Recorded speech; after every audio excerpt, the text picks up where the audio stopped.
conectados también al Facebook del Colegio Nacional de Abogados de Panamá. Mi nombre es Margilis Jaime, soy la presidenta de la Comisión de Mediación y Arbitraje del Colegio Nacional de Abogados. Y es para mí un gran honor y un gusto darle la más cordial bienvenida a este webinar sobre prevención y manejo de disputas inversionista-Estado. Esta es la primera sesión que vamos a tener de una serie de sesiones virtuales con grandes expertos en materia de solución de controversias inversionista-Estado. Y en esta ocasión nos encontramos acompañados de Cindy Rayo Zapata. Ella es árbitra y experta en arbitraje de inversión, solución de controversias y comercio internacional. Durante 12 años formó parte del equipo de defensa de México en 18 arbitrajes de inversión en foros como el CIADI, el Tratado de Libre Comercio de América del Norte, la Comisión de las Naciones Unidas para el Derecho Mercantil y también bajo acuerdos bilaterales de inversión. Además, ha participado en más de 20 procesos consultivos al amparo de tratados y acuerdos comerciales en materia de inversión y del capítulo 31, solución de controversias, del Tratado de México, Estados Unidos y Canadá. Ha también actuado como representante de México en foros comerciales internacionales, como la Comisión de las Naciones Unidas para el Derecho Mercantil Internacional, específicamente el Grupo de Trabajo 3 sobre la solución de controversia inversionista-Estado, también en foros como la OCDE, el APEC y la Organización Mundial del Comercio, en temas relacionados con inversión, comercio de servicios y solución de controversias. Fungió como representante de México en el Comité Consultivo de Controversias Comerciales Privadas del Tratado de Libre Comercio de América del Norte, también para el desarrollo de iniciativas y proyectos para fomentar el uso de los mecanismos alternativos de solución de controversias privadas. Ha participado en negociaciones de 17 acuerdos comerciales regionales, plurilaterares y acuerdos internacionales de inversión suscritos por México en temas relacionados con servicios financieros, comercio transfronterizo de servicios, comercio electrónico, telecomunicaciones, entre otros. Durante los últimos años fue la negociadora líder de México para los temas de servicios y de inversión en los tratados de libre comercio con el Reino Unido, Ecuador, Alianza del Pacífico y los Estados Asociados, con el Reino Unido, entre otros. En el sector público ha ocupado diversos cargos. En los últimos se desempeñó como directora general adjunta en la Consultoría Jurídica de Comercio Internacional y como directora general de Comercio Internacional de Servicios e Inversión, cargo que ocupó hasta el 15 de noviembre del 2022. Así que bueno, un gran gusto, un gran honor, Cindy, bienvenida a Panamá virtualmente. Y bueno, un poco la idea, ¿verdad?, de estos seminarios sobre prevención y manejo de disputas inversionista-Estado es poder compartir las experiencias que han tenido distintos países como México en todo el tema pues, de la prevención y el manejo de solución de controversias inversionista-Estado. Y en este caso yo creo que tenemos que empezar por hablar, digamos, por la situación muy particular de México, porque, digamos, México hoy en día es uno de los jugadores más sofisticados en este mundo de solución de controversias inversionista-Estado, ya que desde muy temprano, ¿verdad?, desde los años 90 ha enfrentado casos de arbitraje de inversión sobre la base de tratados y muy particularmente sobre el Tratado de Libre Comercio de América del Norte, porque, como sabemos, ¿verdad?, desde el año 1994, este tratado en particular rompió con un esquema bilateral, ¿verdad?, tradicional de primera, digamos, de los tratados de primera generación, y fue el que sirvió de base luego para el CAFTA, ¿verdad?, este tratado con América Central, e incluso para el Tratado de Libre Comercio entre Panamá y Estados Unidos del año 97. Así que no sé si podemos empezar quizás porque nos comentes un poco cómo fue la experiencia en ese entonces y los primeros casos que empezaron a llegar en contra de México. Bienvenida, Cindy. El micrófono es tuyo. Muchas gracias, Margie. Me da mucho gusto saludarte y gracias por la invitación para poder compartirles un poco de la experiencia de México en los arbitrajes de inversión. Y creo que partes de un punto medular para México. Y eso fue con la entrada en vigor, como tú bien mencionas, del Telecán en 1994, cuando por primera vez pues incluyó un capítulo de inversión en un tratado comercial internacional. Fue un tratado de gran envergadura que implicó para México hacer o llevar a cabo diversas reformas a su marco jurídico interno para poder implementar estas nuevas disposiciones a las que México se comprometía.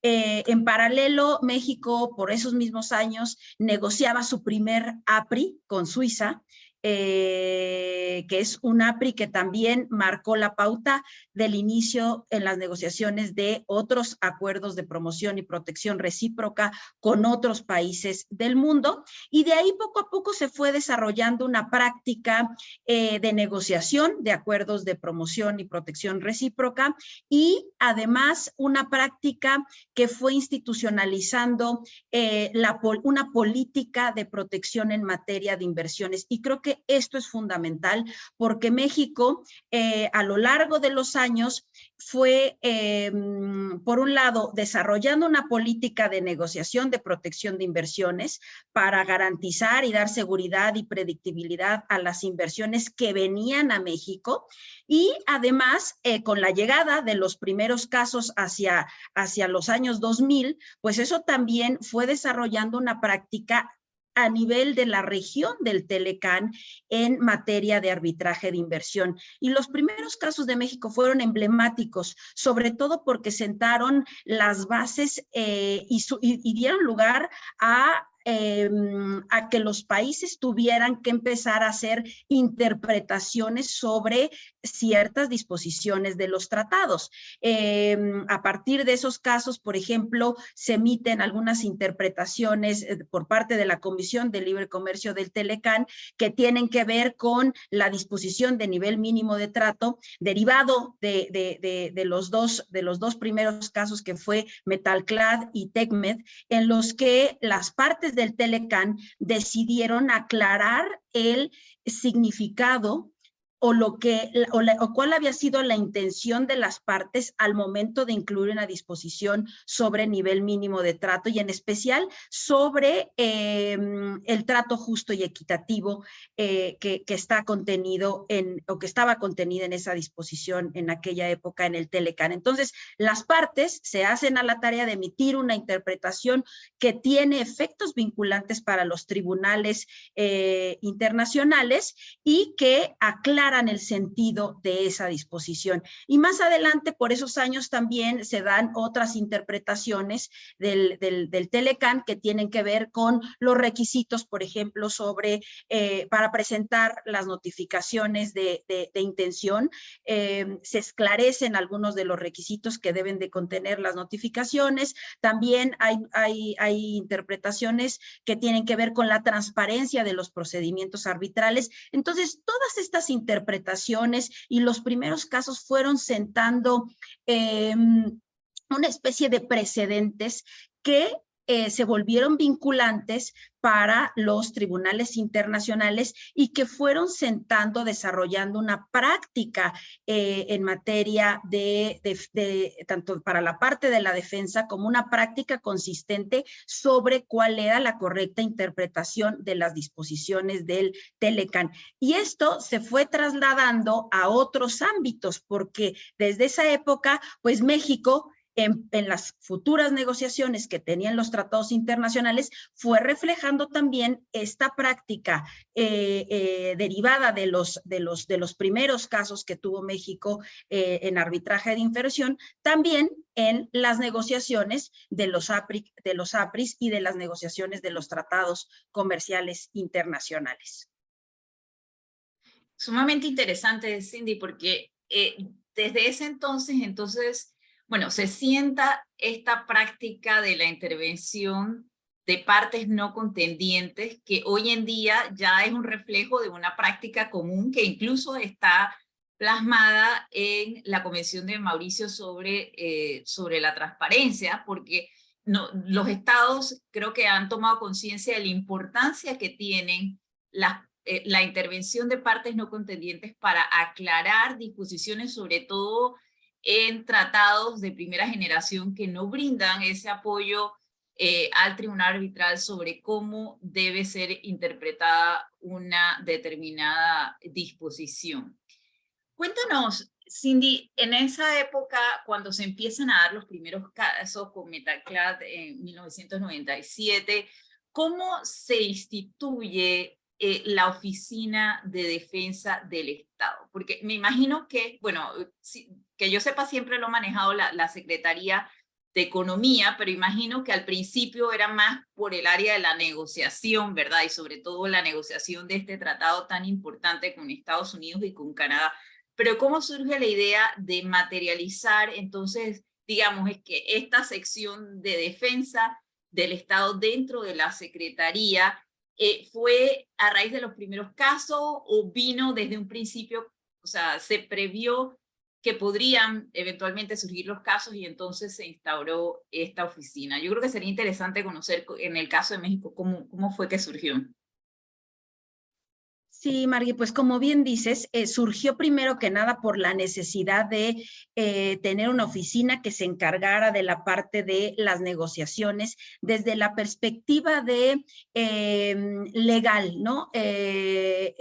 Y sobre todo a partir de la entrada en vigor del Telecán, en el que, pues al tener un tratado de gran envergadura con nuevas disciplinas en materia de inversión y otras disciplinas que tenían que ver con temas comerciales, pues se hizo necesaria el establecimiento de esta oficina que está al interior de la Secretaría de Economía y después con la llegada de los primeros casos, pues se fueron también incorporando abogados, funcionarios encargados de la defensa de estos casos. Sobre todo, esta oficina se encargó desde un inicio de coordinar la defensa de México en los procedimientos de solución de controversias, no nada más desde la parte de inversión, sino también para los temas comerciales, es decir, las disputas que tenían que ver con,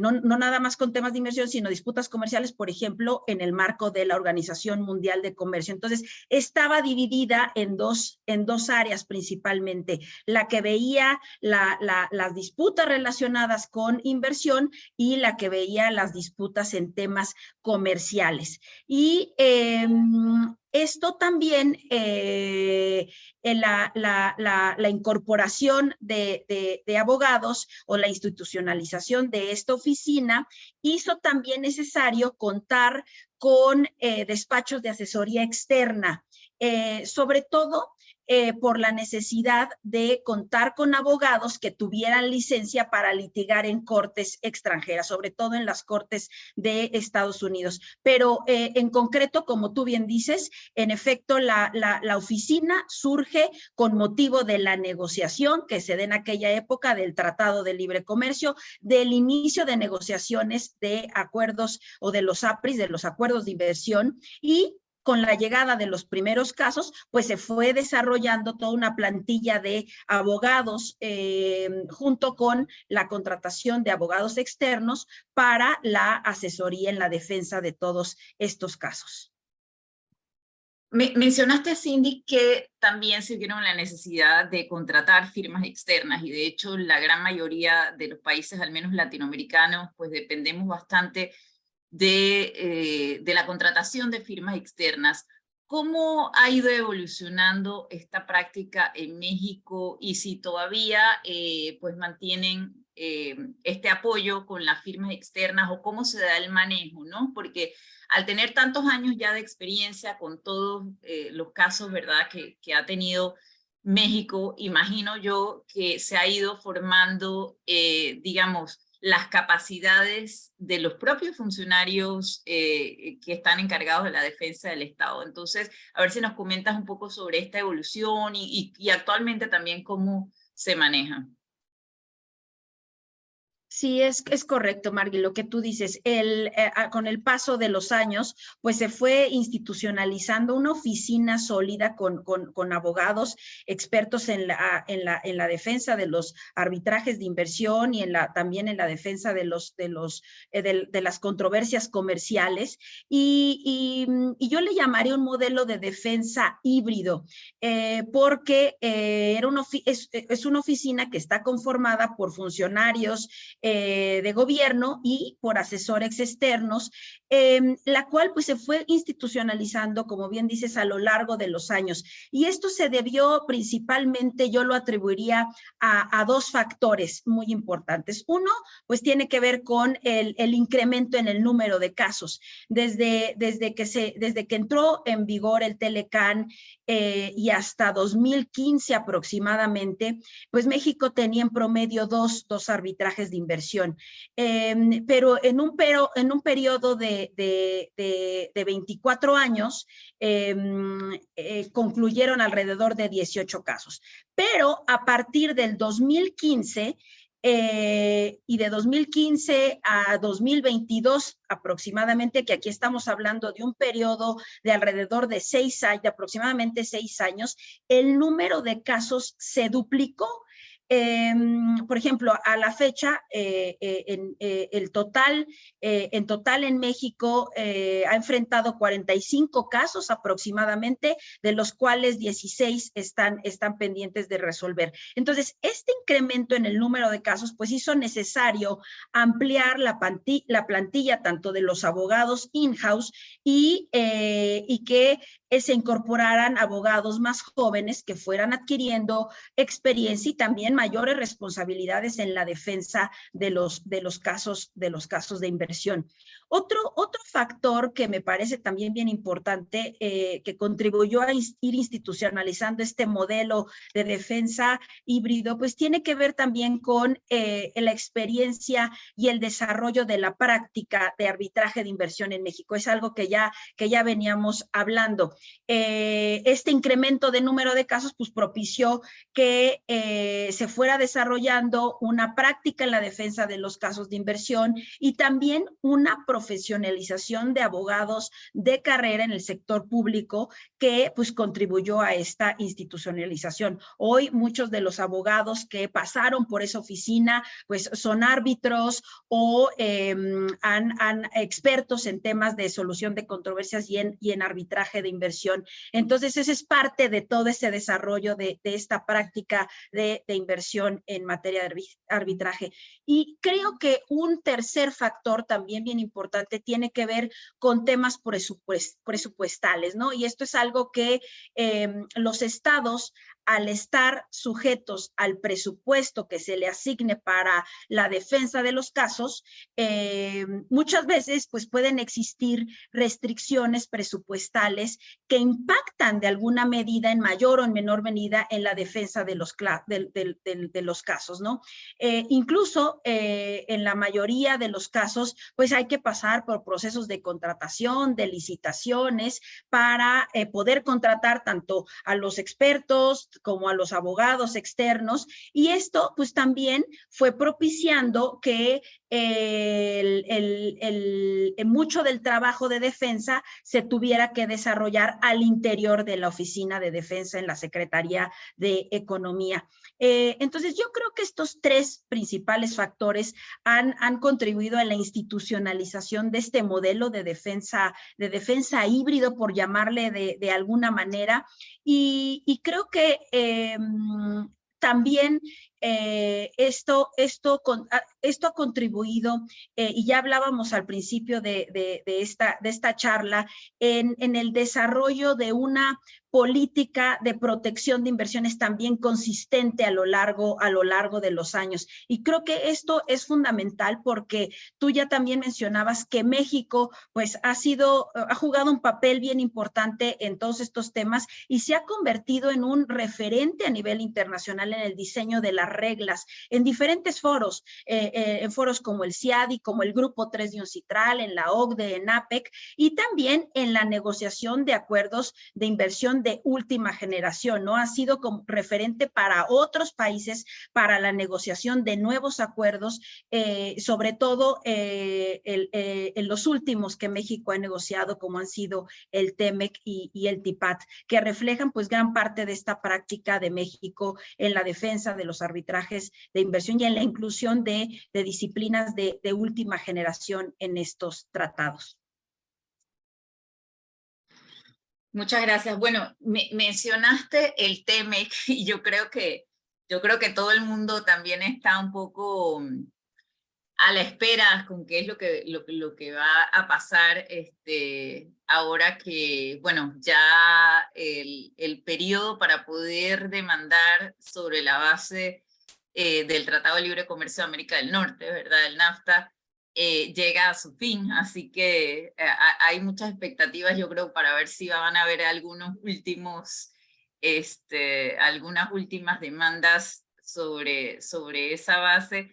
Y bueno, y como sabemos, pues un poco el TEMEC deja de lado las controversias inversionista-Estado, ¿verdad? Porque solamente se mantienen con México. Me imagino que esa negociación tampoco habrá sido muy fácil, pero no sé si nos puedas comentar algo sobre un poco las expectativas de este cambio. Sí, Margui, pues en efecto, como bien dices, a fin de este mes vence el plazo que está previsto en el tratado para presentar reclamaciones bajo el Telecam, sobre todo aquellas inversiones que existían con la entrada, previo a la entrada del TEMEC. Hay mucha expectativa, como tú bien dices, en efecto, sobre este tema, sobre todo por aquellas reclamaciones o inversiones que se encontraban o que eran ya existentes previo a la entrada del TEMEC. Hay que recordar también que que en el caso de Canadá, por ejemplo, pues existe por ahí todavía el mecanismo a través del TIPAT para poder presentar reclamaciones. Entonces, de alguna manera, desde los canadienses, pues tendrían esa oportunidad de hacerlo, o no queda, no pierden ese derecho, por llamarlo de alguna manera, sí, a través del Telecam, pero tienen otra puerta que puede ser a través del TIPAT. Entonces, sí hay mucha expectativa sobre si habrá un incremento en el número de reclamaciones, en el número de casos por parte de México, y también respecto de los otros países en el TEMEC. Hemos visto ya el inicio de algunas reclamaciones en contra de Canadá bajo legacy claims, que es como se le conoce en el tratado. Entiendo que han sido 2 reclamaciones las que ya han sido presentadas en contra de Canadá. Entiendo que México también ha tenido 2 que se han registrado recientemente bajo el CIADI. Entonces, bueno, habrá que ver, queda quedan pocos días, pero en efecto, pues sí, el TEMEC fue una negociación complicada. En aquella época había bastantes cuestionamientos sobre el futuro del sistema del ISDS. Había también interés por mejorar el balance entre la protección de las inversiones y también el derecho de los estados a regular, y esto es algo que pues se traslada a otros foros que tú y yo muy bien conocemos, como es el Grupo 3, ¿no? Desde esa época hay cuestionamientos sobre todo del interés que ha habido en los últimos años por de parte de los estados por evitar también reclamaciones que no tienen mérito, que son infundadas, o abusos también en el uso del sistema del ISDS. Entonces, creo que esa coyuntura también jugó un papel muy importante al momento de negociar o de la negociación del TEMEC, ¿no? Creo que México ha transitado por diferentes negociaciones en las que pues tiene modelos en los que puedes presentar reclamaciones bajo todas las disciplinas sustantivas de protección a la luz de diferentes tratados, pero pues sin duda el TEMEC también fue un parteaguas a la luz de esas discusiones que se estaban desarrollando en ese momento. Gracias, Cindy. Me gustaría ahora pasar un poco al tema de prevención, que de hecho es algo que se está también discutiendo en el seno del grupo de trabajo 3 y la importancia de esta prevención. Sobre todo porque cuando llega, ¿verdad?, esa primera nota de intención, ¿verdad? Que bueno, ya nos comentarás cuál es ese manejo, pero yo creo que todo lo que hemos pasado por ahí muchas veces, sobre todo al principio de los casos, no hay, digamos, un conocimiento claro de cuál es el manejo que debería dársele a esa nota de intención y sobre todo el trabajo de coordinación que hay que hacer con todas las instituciones, porque si bien la defensa del Estado está centralizada en una institución como la Secretaría de Economía, ¿verdad? Definitivamente los casos involucran a una o varias instituciones del Estado, que entonces hay que estar coordinando con ellas, ver qué fue lo que pasó, y es un sistema, o sea, que necesita la colaboración de distintas instituciones. No sé si nos puedes comentar en este caso cuál ha sido la experiencia de México y cómo manejan hoy en día, pues, estas reclamaciones cuando todavía no son, digamos, una disputa, un arbitraje de inversión. Sí, con mucho gusto, Margui. Mira, yo creo que el tiempo se convierte en oro cuando sabes que es muy posible que te van a demandar, ¿no? Cuando recibes la notificación de intención. Primero que nada, pues es importante tener claro que el inversionista ya lleva bastante tiempo, muy seguramente lleva bastante tiempo preparando su caso, mientras que los estados pues van a tener conocimiento por primera vez de que puede convertirse en un caso cuando recibes la notificación de intención.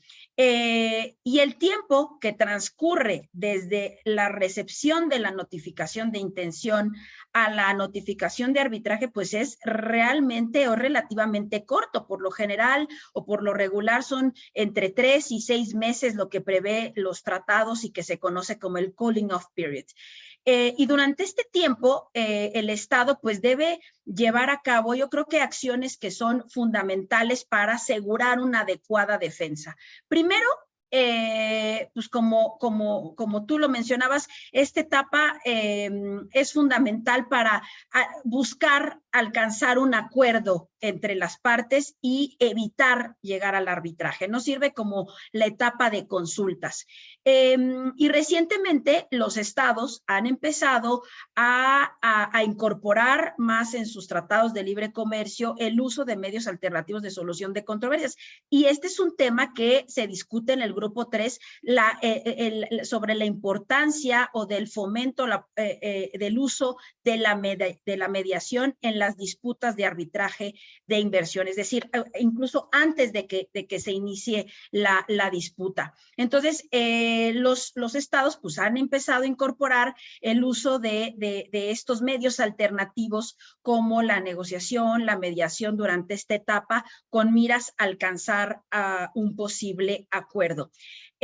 Durante esta etapa que se conoce como de consultas, pues en principio a mí me parece que podría haber dos alternativas u opciones para arreglar una disputa. Por un lado, viéndolo así de manera muy plana, ¿no? Por un lado, que el Estado pues pague una compensación monetaria, o bien, por el otro, pues que revierta las medidas que están afectando al inversionista o a sus inversiones. Sobre esta primera opción, en el que el Estado pudiera pagar alguna compensación, pues en la evaluación sobre si vas a compensar o no para poder arreglar una controversia en esta etapa de consultas y evitar llegar a un arbitraje, pues hay que tener en cuenta, por supuesto, los méritos de la reclamación y también el monto de la reclamación. Yo creo que estos son dos de las principales cuestiones que se tienen que analizar. Después, si de esta evaluación preliminar de los méritos del caso, pues se determina que pudiera haber responsabilidad internacional para el Estado, y que los costos asociados con la defensa más un eventual laudo desfavorable para el Estado son más altos que el otorgar una compensación, pues la recomendación va a ser muy probablemente llegar a un arreglo con los reclamantes.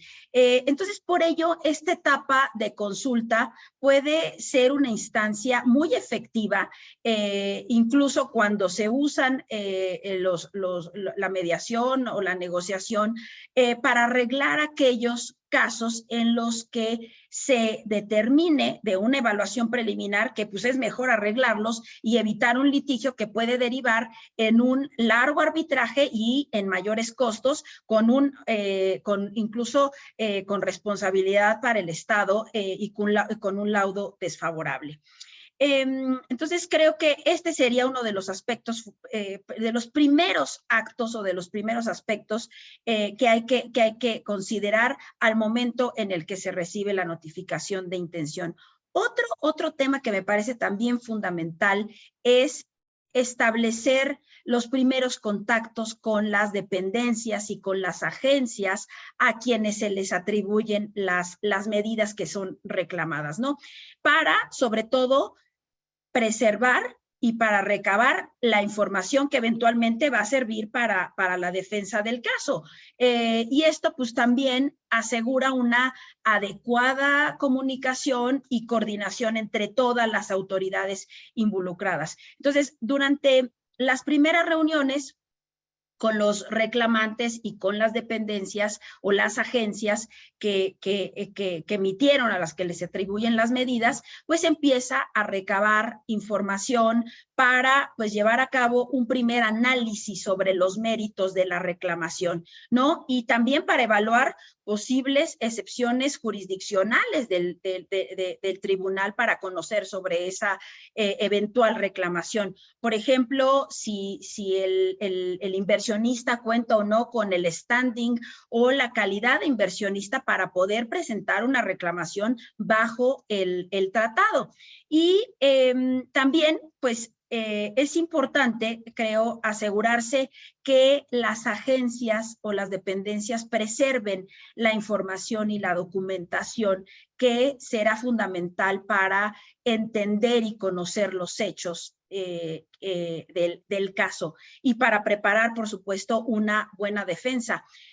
pasa muchas veces que cuando hay cambios de gobierno se destruye la información. O bien los nuevos funcionarios buscan, cuando saben que ya viene una reclamación o que hay una potencial reclamación, los nuevos funcionarios pues buscan deslindarse de las acusaciones, no proporcionan la información completa, o bien cuando saben que en efecto hubo una mala actuación por parte de las dependencias, pues ocultan o destruyen la información por temor a ser sancionados o incurrir en cierta responsabilidad. Entonces, si no se logra preservar la información desde un inicio, existe una alta probabilidad de que la defensa del Estado se pueda ver afectada en un futuro. Entonces, frente a un posible inicio de arbitraje, esto pues facilita la producción incluso de documentos durante esa etapa y evita también posibles inferencias negativas de parte de los tribunales arbitrales. Entonces, transcurrido estos plazos, o sea, durante esta etapa del cooling off period, cuando te presentan la notificación de intención, me parece que estas serían las dos principales acciones que habría que tomar, que habría que realizar para preservar y asegurar, por supuesto, una adecuada defensa ante una eventual presentación de la notificación de arbitraje. No, muchas gracias, Cindy. La verdad es que totalmente de acuerdo. Es fundamental el trabajo con todas las agencias y dependencias que puedan estar involucradas en el caso, sobre todo en esta etapa temprana, porque son ellos los que pueden tener de primera mano pues todo el material que se necesita luego entonces para esa defensa, incluso durante la negociación, porque efectivamente los que digamos que han estado directamente relacionados con ese inversionista han sido esas agencias y dependencias. Y el otro momento que yo vería sería el momento de producción de documentos, porque efectivamente cuando ya estamos en la mitad del caso, ¿verdad? Quienes más pueden apoyar a la agencia líder, pues en la defensa, son estas dependencias que cuentan o deberían contar con esa documentación.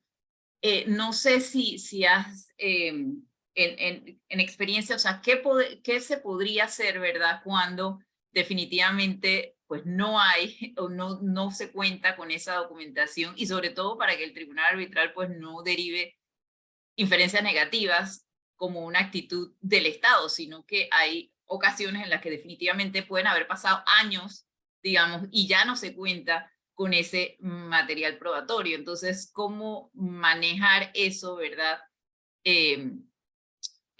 No sé, frente al tribunal, frente a la otra parte. Creo que la pregunta que haces es muy importante y es clave. Por eso, si desde un inicio hay se establece un canal de comunicación y de coordinación con las dependencias o con las entidades, agencias de gobierno, eso va a asegurar que se determine qué información existe o cuál es la información con la que se cuenta y cuál es la información con la que no se cuenta.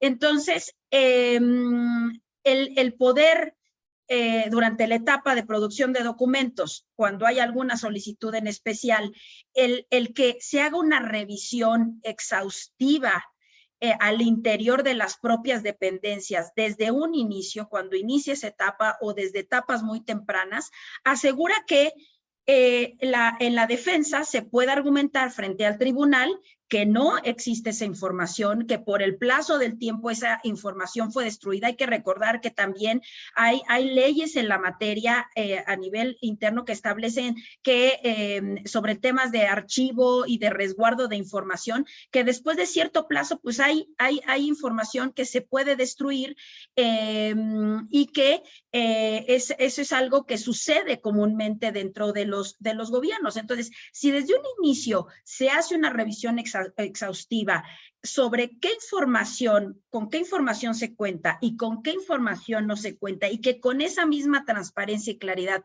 se comunique al tribunal cuando se hace alguna solicitud y se establece o se informa de que no existe esa información, a mí me parece que la posibilidad de que el tribunal haga inferencias negativas se reduce significativamente. Hay que tener en cuenta también las reglas de la IVA sobre práctica de prueba y sobre evidencia, que tienen reglas muy claras sobre el tratamiento de esta información y sobre todo durante la etapa de producción de documentos. Entonces, en la medida en que haya claridad sobre qué información existe, cuál no existe, y de esta forma se transmite al tribunal, creo que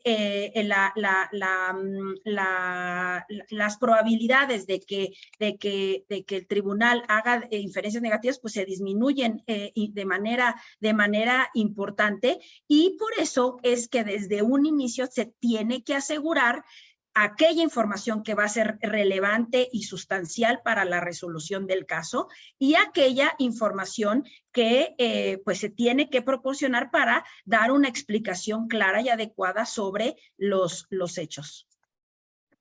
No, yo creo que lo que dices es fundamental para tomar en consideración.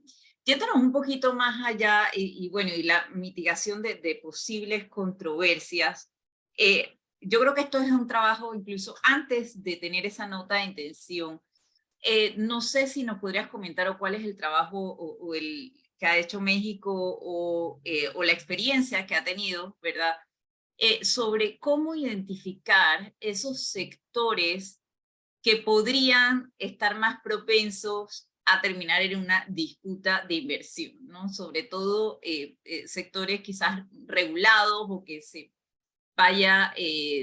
prevé que va a haber un incremento de regulación y que, pues por experiencia, pudieran entonces estar más propensos a terminar en una disputa.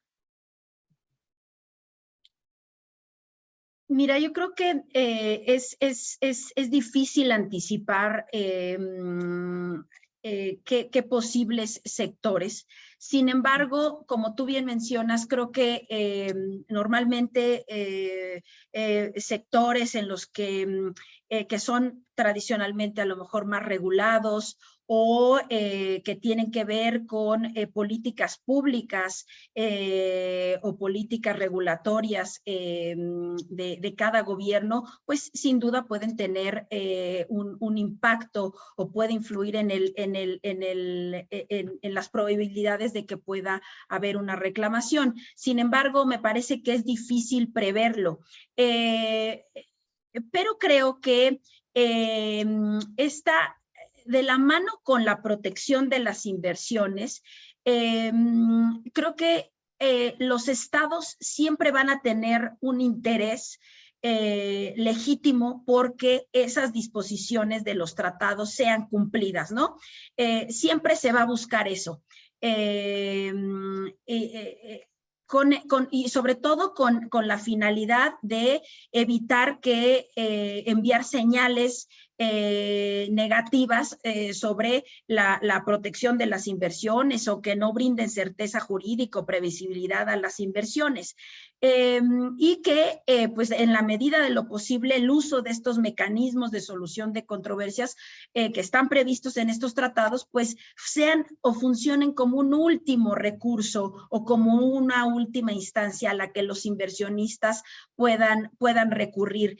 Entonces, creo que de la mano con esto, es importante que haya mecanismos o se institucionalicen mecanismos adecuados de prevención de disputas. Y de esta forma, creo que se pueden ir identificando potenciales sectores o en los que podrían haber potenciales reclamaciones por parte de los inversionistas. Entonces, si los estados contaran con mecanismos adecuados de prevención, creo que esto puede de alguna manera prevenir o evitar potenciales reclamaciones en algunos sectores que son normalmente los más contenciosos.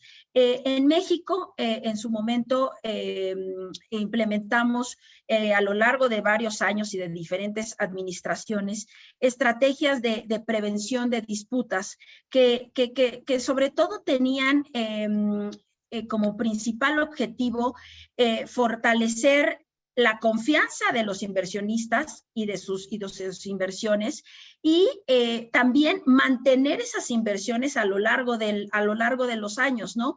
Porque pues no basta con que atraigas las inversiones y que tengas también una oficina robusta en la defensa de los casos, sino que hay que también enfocar los esfuerzos en retener esas inversiones que ya están que ya se encuentran establecidas en los estados. Y me parece que para que esta estrategia o estos mecanismos de prevención puedan funcionar, y eso es algo que en lo que se trabajó mucho, fue en diseñar una estrategia basada en 3 pilares principalmente. Uno tenía que ver con la generación de conocimiento. ¿Qué significa esto? Pues generar un conocimiento de manera transversal entre todas las autoridades sobre cuál es el alcance, cuál es el contenido de las obligaciones que están en los tratados internacionales de inversión. Por lo regular, particularmente aquellos estados que tienen una estructura federal, es muy común que en los estados locales no conozcan, o en los municipios no conozcan el alcance o el contenido de las disposiciones de estos tratados, y sobre todo cuáles son las consecuencias de incumplir con estas obligaciones.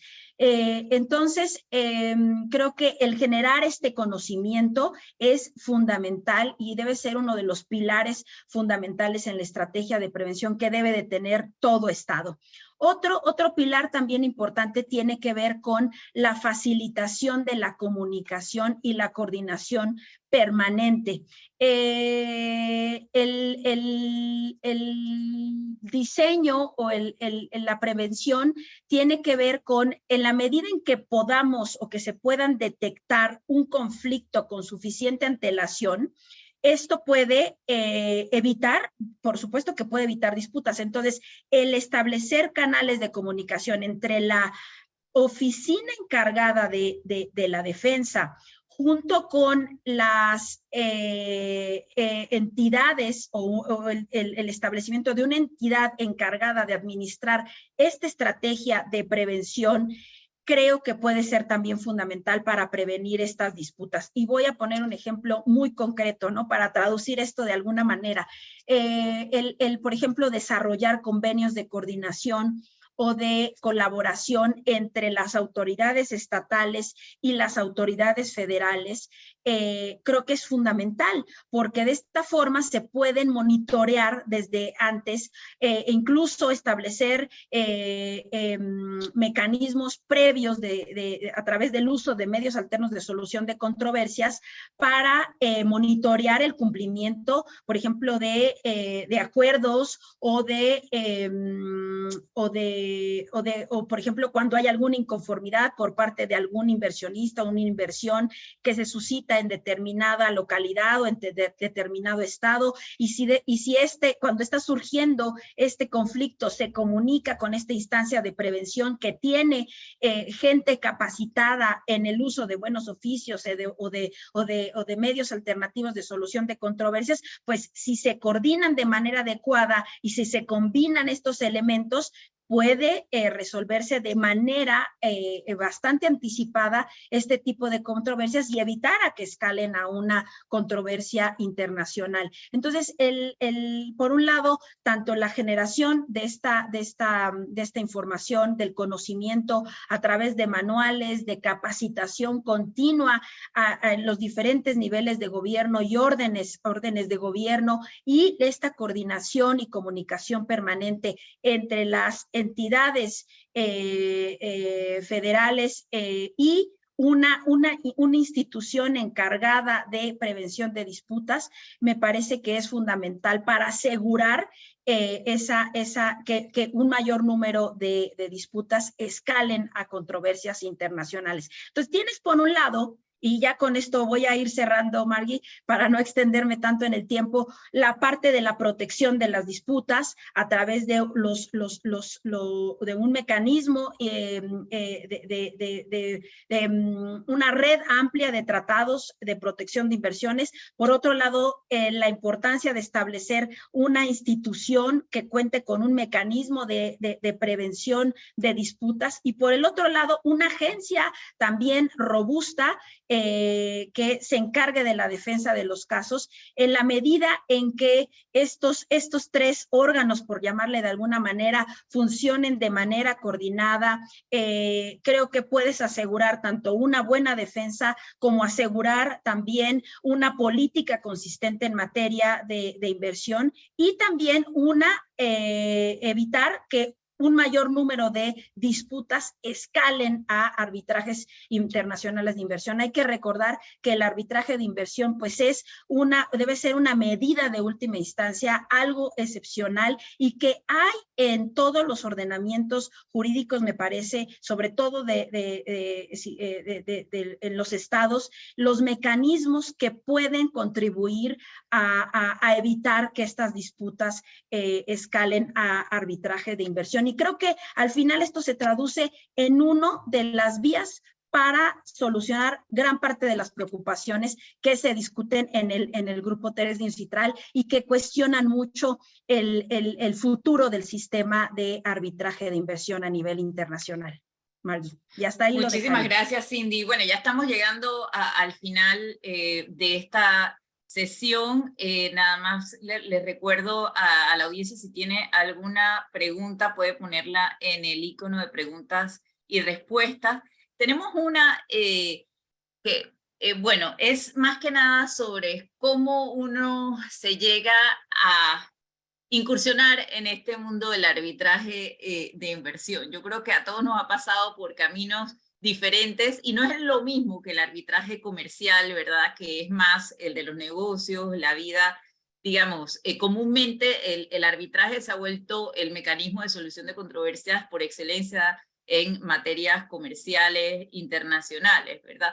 Pero el mundo de arbitraje de inversión es un poco más particular, ¿verdad? Tenemos materias muy técnicas, así que no sé si de alguna forma puedes dar un consejo a esas personas que les gustaría, digamos, incursionar en el mundo de arbitraje de inversión, que como sabemos siempre se pinta, o por lo menos a este árbitro, ¿verdad? De cabello blanco,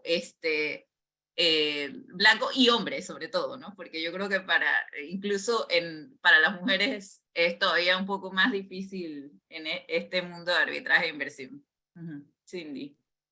Gracias, Margui. No, yo creo que tocas un tema también fundamental en el sistema de arbitraje de inversión. Creo que tenemos que transitar hacia una mayor diversidad de inclusión en el arbitraje. Tradicionalmente, como bien dices, se conciben a los árbitros o a los expertos de arbitraje de inversión como estas personas canosas o como europeos o de países de Norteamérica, pero creo que se ha avanzado en los últimos años hacia una mayor diversidad, una mayor inclusión, una mayor participación de las mujeres como árbitros, y también en cuanto a la diversidad hacia una mayor regionalización. Ahora encontramos árbitros, tanto hombres como mujeres de países de América Latina, muy exitosos, expertos también en temas de arbitraje, y creo que esa es la tendencia a la que tenemos que seguir. Hay mucho trabajo por hacer, sí, sin duda, pero creo que el trabajo que hagan tanto las instituciones arbitrales como los propios negociadores para asegurar que haya esa diversidad, una mayor inclusión, va a permitir una mayor participación tanto de las mujeres, tanto de árbitros, mujeres y hombres de otras regiones del mundo, sobre todo de América Latina, y también algo que muy importante tiene que ver con el idioma. Creo que cada vez se requieren más abogados y árbitros expertos que hablen español, y creo que esa es una tendencia que también está marcando, ¿no? Hay que seguir trabajando, creo que hay mucho trabajo por hacer, y como decía, el trabajo que hagan los negociadores, las instituciones arbitrales, es fundamental para asegurar esa diversidad y una mayor inclusión en el sistema de arbitraje comercial y también de inversión, Maggie. Sí, gracias, Cindy. Y bueno, diversidad o la falta de diversidad es uno de los, digamos, de las preocupaciones que también mostraron los estados, sobre todo para el nombramiento, pues, de esos decisores en materia de inversión. Y lo que señalas del español es interesante, ¿verdad? Porque en realidad estamos hablando de países latinoamericanos, ¿verdad? Son estados soberanos y que muchas veces o tradicionalmente en las primeras décadas, digamos, han tenido que defenderse en un idioma que no es el suyo, ¿verdad? Entonces, y que obviamente complica también un poco las cosas porque todo el material probatorio está en español. Todos los contratos, las concesiones, el derecho administrativo, ¿verdad? Es en español. Entonces, tener que traducir todo eso para hacer una defensa en inglés, y que de todas maneras para eso entonces necesitas contratar una firma, evidentemente, que sea por lo general, ¿verdad?, del mundo anglosajón, que domine eso, entonces hace la tarea un poco más difícil, pero creo como tú que esto está cambiando y que el arbitraje de inversión y todo el trabajo que se está haciendo en el grupo de trabajo 3, todo el esfuerzo de muchos estados y otros grupos interesados está ayudando a que esto cambie. Así que, bueno, ya no me queda más que agradecerte. No sé si quieres algunas palabras de despedida, pero de verdad, muchísimas gracias, Cindy. Yo creo, he tomado muchas notas, ¿verdad? Gracias por compartir tu experiencia. Bueno, y espero que nos podamos encontrar en alguna próxima ocasión en persona. Al contrario, Margui, muchísimas gracias por invitarme. Es un placer, como siempre, verte y gracias también al auditorio y a todos por sus preguntas. Nos vemos muy pronto. Gracias. Chao. Buen día para todos. Saludos.